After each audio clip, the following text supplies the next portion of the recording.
अस्सलाम वालेकुम।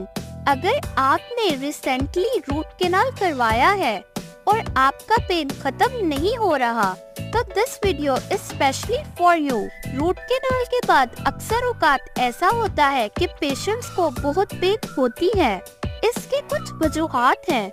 Root canal के बाद कभी कभार दांत को हील होने में कुछ टाइम रिक्वायर होता है और ये टाइम यूजुअली 2 से 3 दिन तक का रहता है, जिसमें पेशेंट को पेन होता है बहुत ज्यादा। मोस्टली 1 से 2 दिन के बाद पेन में रिलीफ आ जाता है और समटाइम्स ये पेन 1 वीक तक भी परसिस्टेंट रह सकता है। लेकिन be prepared your mind, eventually ये पेन भी खत्म हो जाना है अगर रूट कैनाल अच्छे से हुई हो। और दूसरी बात ये है कि पेशेंट अक्सर पूछते हैं परेशान होके, हमने रूट कैनाल करवाया है, हमने सुना था दांत डेड हो जाता है, तो फिर मुझे रूट कैनाल कंप्लीट करने के बाद पेन क्यों हो रहा है?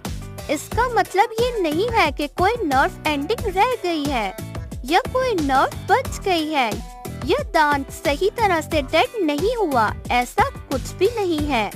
आप इसको आसान अल्फाजों में ये समझे कि जब हम रूट कैनाल कंप्लीट करते हैं तो वो एरिया जो पहले ओपन था, यानी अगर आपके मल्टीपल विजिट्स में रूट कैनाल हुआ है तो जब वो एरिया ओपन था और जितना पस था वो रिलीज आउट हो गया, तो रूट कैनाल से हम दांत के पस को तो बहुत आसानी से रिमूव कर देते हैं थ्रू रूट कैनाल। लेकिन जो हड्डी के अंदर पस जा चुकी है, अगर ज्यादा मसला था, इन्फेक्शन ज्यादा थी, तो हड्डी के अंदर जा चुकी हुई पस फौरी हल नहीं होती। रूट कैनाल करके अब जो इन्फेक्शन सोर्स है, जो पल्प होता है, वो इन्फेक्शन सोर्स है, वो हमने रिमूव कर दिया थ्रू रूट कैनाल।